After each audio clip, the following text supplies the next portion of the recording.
అనారోగ్యం, ఉద్యోగం, వ్యాపారం అప్పులతో బాధపడుతున్నారా? వెంటనే జేకేఆర్ గురువు గారికి కాల్ చేసి అపాయింట్మెంట్ తీసుకోండి. నమస్తే రమ్మగారు. నమస్తే చే రమ్మగారు, జానపద కథలు ఏదైనా ఒకటి చెప్పుకుందామా? మామూలుగా రాజులు రాణులు మాయమంత్రాలు రాక్షసులు పిశాచాలు గంధర్వులు యక్షులు వాళ్ళు వీళ్ళుగా మారిపోవటాలు అవి కథలు ఉంటాయి బాగా. మన రామారావు గారు నటించిన చిక్కడు దొరకడు, కదలడు వదలడు, రాణి రత్నప్రభ అలాంటి సినిమాలు భలే బాగుంటాయి. తాకట్టులో ఉన్న బంగారాన్ని విడిపించి ఆ రోజు ఆన్లైన్ రేటుకే మేము కొంటాం. Sharma gold company. పెద్ద లాజిక్ ఉండదు కథలో, లాజిక్కి బాగా అందవు. సరే, ఇప్పుడు మన లేటెస్ట్ సినిమాలు లేటెస్ట్ కథలు కూడా లాజిక్లు లేనివే కదా. ఎక్కడి నుంచి ఎక్కడికో ఎలా వెళ్ళిపోతాడు, మన సంగీతం ఇంకో రాష్ట్రంలో వాళ్ళకి ఎలా అర్థమవుతుంది, అలాంటివి బోల్డ్ ఉంటాయి లాజిక్లు. ఎవరు అవే పట్టించుకోరు, చూసేస్తాం. కథలు కూడా వినేస్తూ ఉంటాం. కొంచెం అలాగే కొంచెం లాజిక్ ఉన్న ఒక కథ చెప్తాం.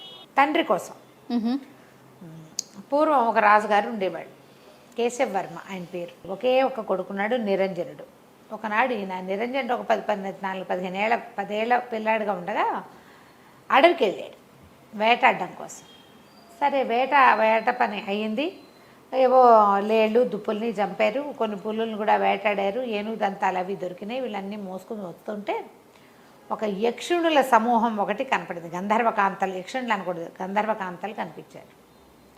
ఆ గంధర్వకాంతల్లో ఒక ఆవిడ పమిట ముళ్ళల్లో చిక్కుకుపోయింది.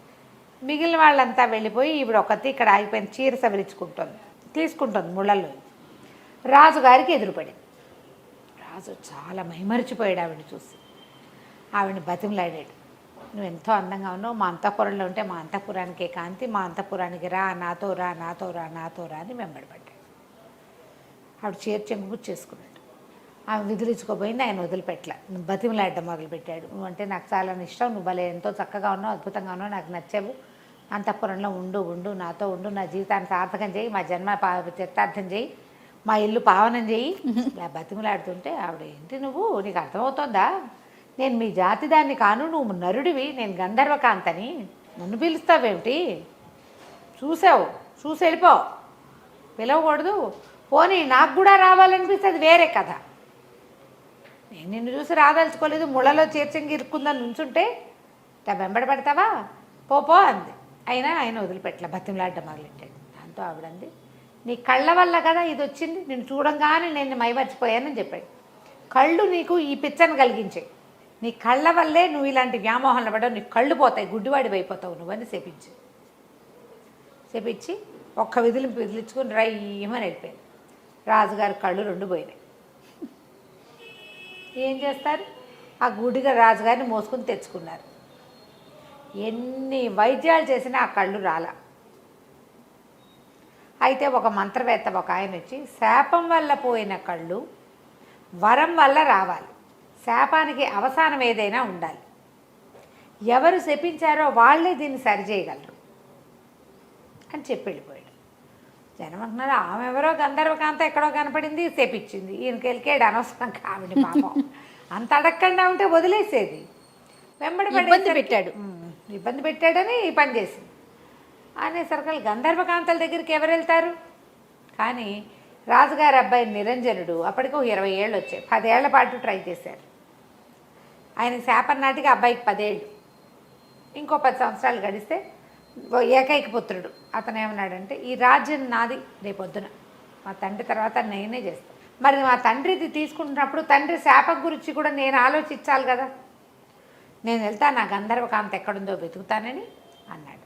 అందరూ హాహాకారాలు చేశారు, వద్దు అసలు కుదరదు, గంధర్వులతో ఆట మంచిది కాదు అంటే, కాదు నేను ప్రయత్నం చేస్తా అని బయలుదేరాడు. ఓ గుర్ర వేసుకుని వెళ్ళాడు.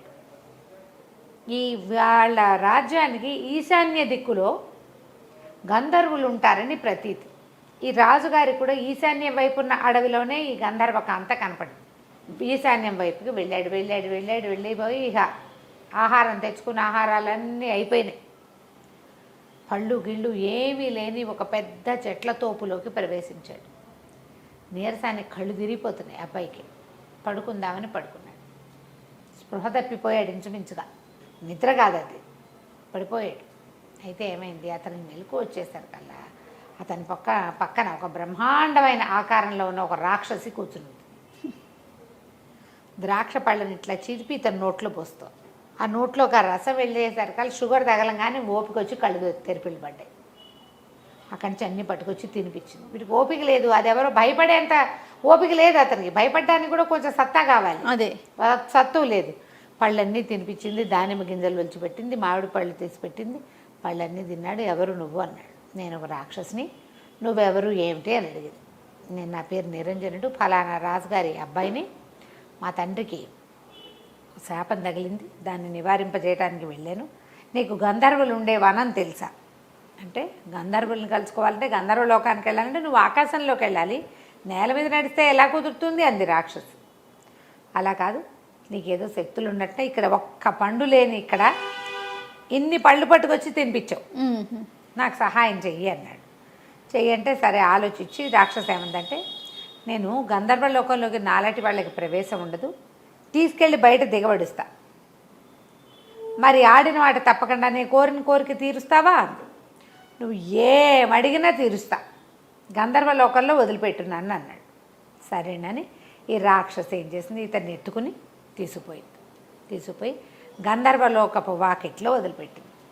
నువ్వు లోపలికి వెళ్ళొచ్చు, మానవులకు ప్రవేశం ఉంది, రాక్షసులకు ప్రవేశం లేదు, నేను ఇక్కడే ఉంటాను, నువ్వు పోయిరా అనేసరికల్లా సరే ఏం చేశాడు, లోపలికి నడుచుకుంటూ పోయాడు. ఎంత బాగున్నాడో కుర్రాడు. ఈ కథల్లో రాకుమారులంతా భలే బాగుంటారు ఏమిటో. ఎంతో బాగున్నాడు. గంధర్వ కాంతలు ఎందరో కనపడారు. ఎవరితో వీడిని పిలిపించుకుంది అని చెప్పుకుంటున్నారు. సరే ఒకళ్ళిద్దరు సాహసించి, ఎవరబ్బాయి ఎక్కడి నుంచి వచ్చావు, ఏ ఊరు మీది, ఎవరి కోసం వచ్చావు అని అలా పలకరించారు. పలకరిస్తే ఒకళ్ళు సరస్సల్లాపలాడతారు, ఫ్లాటీగా బిహేవ్ చేస్తారనమాట.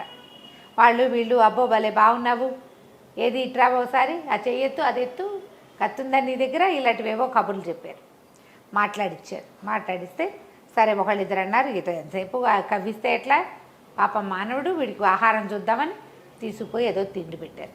తిండి పెడితే అడిగారు, ఎందుకు వచ్చావు ఏమిటంటే, మా తండ్రికి ఇట్లా కళ్ళు పోయినాయి, ఒక గంధర్వకాంత మా నాన్నని శపించింది, మరి ఆయన కళ్ళు మళ్ళీ వచ్చే మార్గం కోసం వచ్చాను అని చెప్పాడు. అప్పుడు వీళ్ళంతా ఆలోచించుకున్నారు, ఎవరు మనలో ఎవరైనా మానవుణ్ణి శపించింది ఎవరు చూసి, అప్పుడు గంధర్వ రాజకుమార్తె పుష్పోత్తమ ఆవిడ పేరు, ఆవిడే చీర ముళ్ళల్లో చిక్కుకున్నది ఆవిడకి. ఆ కబురు ఈ కబురు చేసి పుష్పోత్తమని పిలిపించారు. ఆ పుష్పోత్తమ వచ్చేసరికల్లా అప్పుడు ఈ కుర్రాడు అడిగాడు, మా నాన్నని మీరు తెప్పించారు కదా, ఆ శాపం పోగొట్టే అవసానం ఏదైనా చెప్పండి, కళ్ళు లేక మా నాన్న చాలా బాధపడుతున్నాడు మరి అని అడిగేసరికల్లా ఆవిడ ఏమందంటే, నా వెంటపడ్డాడు, లేకపోతే నేను చెప్పించేదాన్ని కాదు, రా రా రా అన్నాడు, ఆ కళ్ళ వల్లే అతను ఆ వ్యామోహంలో ఇరుక్కున్నాడని నేను కళ్ళు పోవాలని చెప్పించాను.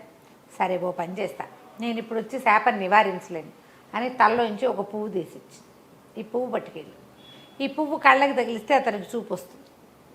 కాకపోతే ఒకటే నియమం, ఈ పువ్వు తీసుకెళ్ళి కంటికి తగిలించేవాడు ఆడి తప్పకూడదు. వాడు అబద్ధం ఆడాడా లేదా ఆడిన మాట తప్పాడా కనబోతుంది మళ్ళీ. ఆడి తప్పని వాడు అయ్యి ఉండాలి ఆయన, అలాంటి వాడైతేనే ఈ పువ్వు పనిచేస్తుంది. సరేనని పువ్వు చేత్తో పుచ్చుకున్నాడు. బయటకు వచ్చేసరికి రాక్షసి సిద్ధంగా ఉంది. సరే రాక్షసి, నువ్వు ఎంతో మంచి పని చేసావు, నీ వల్ల నాకు మా నాన్నకు సహాయం లభించింది, ఇప్పుడు చెప్పు నీకేం కావాలో చెప్పు, ముందు నన్ను మా ఇంటి దగ్గర దింపన్నాడు. ఊరు దాకా తీసుకెళ్ళాక వెళ్ళొస్తాను, నీకేం కావాలో చెప్పు అన్నాడు. నన్ను పెళ్ళాడు నువ్వు అని అడిగింది. అది 10 అడుగుల ఎత్తుండి, వాన పొట్టుండి, భీకరంగా గుడ్లు బయటకు వస్తున్న లాంటి కళ్ళు, కోరలు, చిర్ర జుట్టు, ఇనపగదల లాంటి జబ్బలు కాళ్ళు కలిగినటువంటి బ్రహ్మరాక్షసి.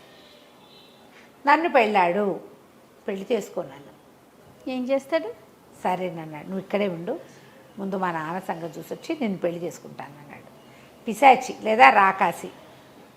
సరే రాజ్యంలోకి వెళ్ళిపోయాడు, తండ్రి దగ్గర కూర్చున్నాడు. అక్కడి నుంచి తండ్రికి కళ్ళకి ఆ పువ్వు తగిలిచ్చాడు. కళ్ళు వచ్చేసినాయి. అందరూ ఆశ్చర్యపోయారు.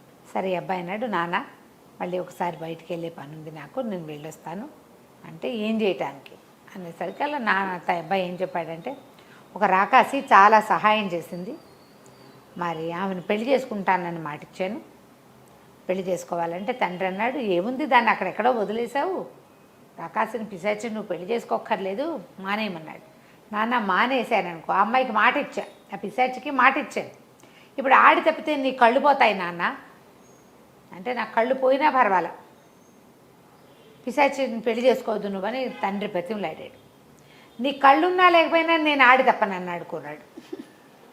ఆడి తప్పకూడదు, మాట్లాడాను, చెప్పాను, సత్యవాక్కులు పాటించాలి అని చెప్పి అవి వెళ్ళిపోయాడు. నగరం బయట ఆ పిశాచి తోటలో కూర్చున్నాడు. తను రమ్మన్నాడు, పెళ్లి చేసుకుంటాను పదా అని చేయిపుచ్చుకున్నాడు.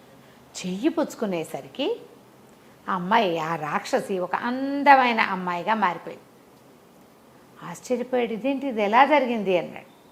ఎలా జరిగిందంటే ఆ అమ్మాయి ఏం చెప్పిందంటే, నేను మా ఇంటికి ఒక మహర్షి వచ్చాడు, నేను ఫలానా ఇక్కడికి చాలా దూరంగా ఉన్నటువంటి ఒక గుప్తుల రాజధానికి చెందిన రాజకుమార్తెని, మా ఇంటికి ఒక ఋషి ఒక ఆయన కొద్ది రోజులు ఉండటానికి వచ్చాడు. వచ్చేసరికల్లా ఆయనకి నేను ఇలాగ వికృతాకారంతో ఆయన భయపెట్టడానికి ప్రయత్నం చేశాను, రంగులు పూసుకుని రాక్షసులాగా. దాంతో ఆయన, నువ్వు ఏ రూపంతో నన్ను భయపెట్టాలని చూసావో అలాంటి పిశాచి రూపం నీకు వచ్చేస్తుందంటే ఈ రూపం వచ్చింది. మా నాన్న అందరూ బతిమలాడారు. ఎలా శాపావసానం అంటే, ఎవరైతే ఈ వికృతాకారంలో పిల్లని పెళ్లి చేసుకుంటానంటాడో, వికృతాకారం చూసినా సరే, అప్పుడు శాప విమోచనం అని చెప్పాడు. ఎంతో కాలం అక్కడ ఉన్నాను నేను ఆ అడవిలో. ఎప్పటిదో ఈ కథ, మా రాజ్యగీజ్యం అంతా పోయి ఉంటుంది, వాళ్ళు ఏమైపోయారో కూడా నాకు తెలియదు. నేను చాలా కాలంగా ఉన్నా, ఎవ్వడు నన్ను పెళ్లి చేసుకోవడానికి ముందుకు రాలేదు. నీకు సహాయం చేశాక నువ్వు ఆడి తప్పవన్న నమ్మకంతో నిన్ను అడిగానని చెప్పి, దాంతో ఇతను అమ్మాయిని చక్కగా చేతులు పుచ్చుకుని ఇంటికి తీసిపోయి, ఇదే నేను ప్రేమించిన ప్రేయసి పిశాచి అని చెప్పి అందరికీ ఆ అమ్మాయిని హాయిగా పెళ్లి చేసుకున్నాడు. తండ్రికి కళ్ళు వచ్చాయి, ఇతనికి భార్య కూడా వచ్చింది. తర్వాత నిరంజనుడే ఆ రాజ్యానికి రాజై ఎంతో కాలం పరిపాలించాడు. కథ కంచికి మనం ఇంటికి. నమస్తే రమ్మగారు. నమస్తే.